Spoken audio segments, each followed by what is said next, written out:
श्रीराम. वेद न्यूजच्या सर्व दर्शकांना, हितचिंतकांना, जाहिरातदार, वगैरेदार या सर्वांना दिवाळीच्या हार्दिक हार्दिक शुभेच्छा.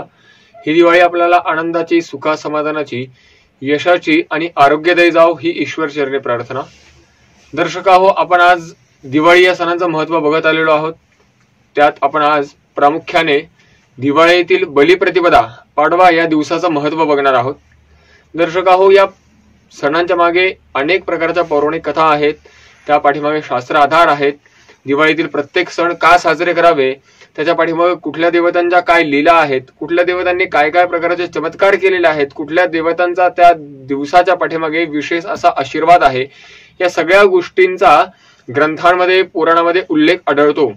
त्या ग्रंथांमधील दिलेल्या उल्लेखाप्रमाणे, त्या ग्रंथात दिलेल्या प्रमाणाप्रमाणे आपण जर हे दिवाळीतील सण साजरे केले तर ते आपल्याला नेहमी आनंददायी देतात. कुठलीही गोष्ट, कुठलीही कृती ही करत असताना त्याच्या पाठीमागील आध्यात्मिक शास्त्रीय कारण जेव्हा आपण जाणून घेतो आणि त्यावेळेस ती गोष्ट करतो, त्यावेळेस त्याचा आनंद हा द्विगुणित होत असतो. त्याच्या पाठीमागे आपल्याला ज्ञान मिळत असतं आणि त्या ज्ञानातून केलेलं कर्म हे ईश्वराच्या चरणापर्यंत जात असतं. याकरता प्रत्येक सणाचा, प्रत्येक कार्याचा मतीत अर्थ काय आहे, त्याच्या पाठीमागे शास्त्रीय आधार काय आहे हे जाणून घ्यावं आणि मग ते कार्य करावं. त्या कार्याने आपल्याला निश्चित यश प्राप्त होत असतं.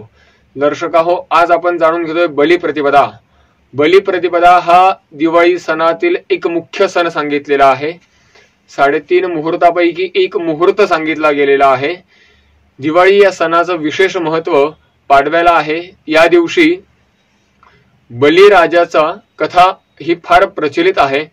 या बलिप्रतिपदा या दिवसाच्या पाठीमागे पौराणिक कथा आहे ती अशी की पूर्वीच्या काळी बळी नावाच्या राजाचं महान असं साम्राज्य होतं. या साम्राज्यामध्ये संपूर्ण प्रजा जी आहे ती अतिशय सुखावह होती, समृद्ध होती.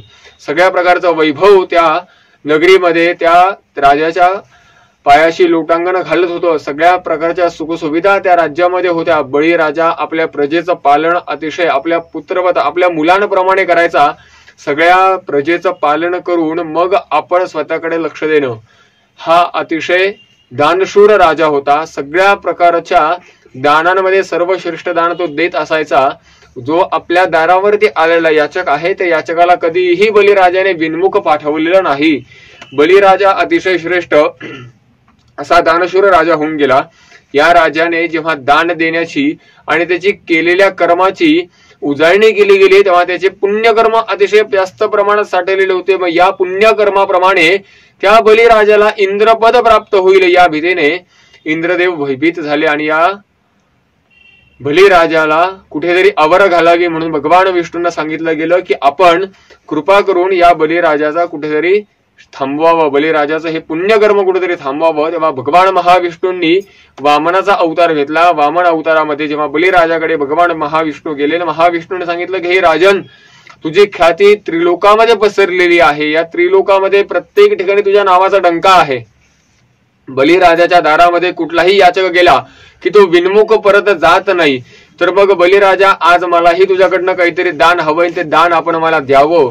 त्यावेळेस बलिराजा मोठ्या यज्ञामध्ये सहभागी झालेला असताना एक वामन अवताराचा लहान बटू, लहान मुलगा आपल्याकडे काहीतरी याचक म्हणून आलेला आहे, त्याला जे हवंय ते द्यावं. हा न्याय धर्माप्रमाणे त्यांनी हातामध्ये पाणी घेऊन संकल्प करून तुला जे हवंय ते मी दान देईल असा संकल्प केला. तेव्हा वामन रूपातील भगवान महाविष्णूंनी बलिराजाकडे 3 पावले जमीन मागितली की हे राजन, मला माझ्या निवासाकरता, माझ्या गोष्टी, अपेक्षित गोष्टी पूर्ण करण्याकरता 3 पावलं जमीन आपण दान द्यावी. त्यावेळेस राजाने हसून सांगितलं की फक्त 3 पावलं जमीन मागायची होती, त्याच्याकरता हा इतका अट्टहास, तर मी तुम्हाला आत्ता या मिनिटाला 3 पावलं जमीन दान देतो. आपले 3 पावलं आपण मोजावे आणि ती जमीन आपण दानामध्ये घ्यावी. असं जेव्हा बलिराजाने सांगितलं तेव्हा भगवान महाविष्णूंनी वामन अवतारामध्ये स्वतःचा आकारमान अतिशय प्रचंड दिव्य महाकाय असा स्वतःचं शरीर केलं आणि एक पाय त्यांनी संपूर्ण भूतलावरती ठेवला. संपूर्ण भूतल व्यापलं गेलं. दुसरा पाय त्यांनी स्वर्गावरती ठेवला. त्यानंतर भगवान महाविष्णूंनी बलीला विचारलं की राजन, मी 2 पाय मध्ये संपूर्ण ब्रह्मांड विश्व व्यापलेला आहे, तर तिसरा पाय जो आहे तो कुठे ठेवू जेणेकरून तुझा संकल्प पूर्ण होईल. त्यावेळेस बळीराजाला महाविष्णूंचं दर्शन झाल्यानंतर बलिराजाने सांगितलं की भगवान आपण जो तिसरा पाय आहे तो माझ्या मस्तकावरती धारण करावा आणि आपली 3 पावलं जमीन ही घ्यावी। त्यावेळेस भगवान महाविष्णूंनी त्यांचा तिसरा पाय बलिराजाच्या मस्तकावरती ठेवला आणि बलिराजाला जमिनीमध्ये पाताळामधील राज्य संपादन करून दिलं। त्या दिवसापासून बलिराजाला पाताळातील राज्य मिळालं। बलिराजा इतका दानशूर होता, इतका पुण्यवान होता की त्या बलिराजाच्या पाताळातील राज्याचं द्वारपाल म्हणून काम करण्याची नियुक्ती भगवान महाविष्णूंनी स्वतःवरती घेतली आणि बलिराजाच्या दरवाजावरती द्वारपाल म्हणून उभं राहण्याकरता स्वतः भगवान महाविष्णू सिद्ध झाले। असं या बलिराजाची कथा या बलिप्रतिपदा या दिवशी आहे। आपण सगळ्यांनी म्हण प्रचलित आहे, ती म्हण ऐकलेली असेल, इडा पिडा टळो आणि बलीचं राज्य येऊ।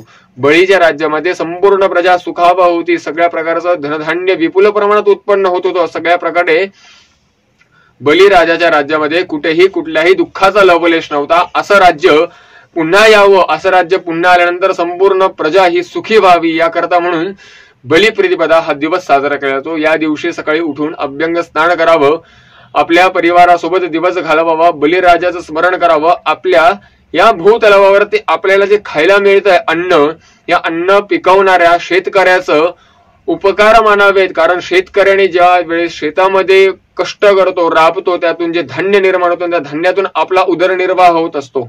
त्या उदरनिर्वाह करणाऱ्या त्या शेतकऱ्याने केलेल्या कष्टातून निर्माण झालेल्या धान्याने आपला उदरनिर्वाह होतोय। त्या शेतकऱ्यांचे उपकार मानावे, या शेतकऱ्यांचे आभार व्यक्त करावे, त्या शेतकऱ्यांविषयी सहानुभूती प्रकट करावी, असा हा आजचा दिवस। या आजच्या दिवशी सर्व प्रकारे धान्याची पूजा करून बलिराजाचं पूजन केलं जातं। बलिराजाचं पूजन केल्यानंतर सायंकाळी घराच्या आवारामध्ये दीपोत्सव साजरा केला जातो। बलिप्रतिपदा या दिवशीच पाडवा आहे। पाडव्याच्या दिवशी आपल्या सौभाग्यवती स्त्रिया आपल्या पतिराजांना औक्षण करत असतात, त्यांचं आयुष्य वृद्धिंगत व्हावं अशी भगवंताकडे प्रार्थना करत असतात। पती पत्नीच्या प्रेमाला आणखी जास्त आल्हाददायक आनंद आणि प्रेम देणारा दिवस म्हणजे पाडवा। या दिवशी सौभाग्यवती जेव्हा आपल्या पतिराजांना औक्षण करतात, ओवाळतात, तेव्हा पतिराजा प्रेम स्वरूपामध्ये एखादी छोटीशी भेटवस्तू, एखादा छोटासा दागदागिना हा आपल्या पत्नीला देत असतो। या पत्नीला दिलेल्या अलंकाराने, पत्नीला दिलेल्या भेटवस्तूमुळे त्या दोघांमधील प्रेम जे आहे ते प्रेम वृद्धिंगत होत असतं। पती पत्नी यांच्या प्रेमात वृद्धिंगत करण्याचा दिवस म्हणून पाडवाही साजरा केला जातो। दर्शक हो, असं पाडव्याचं महत्व आहे। श्रीराम।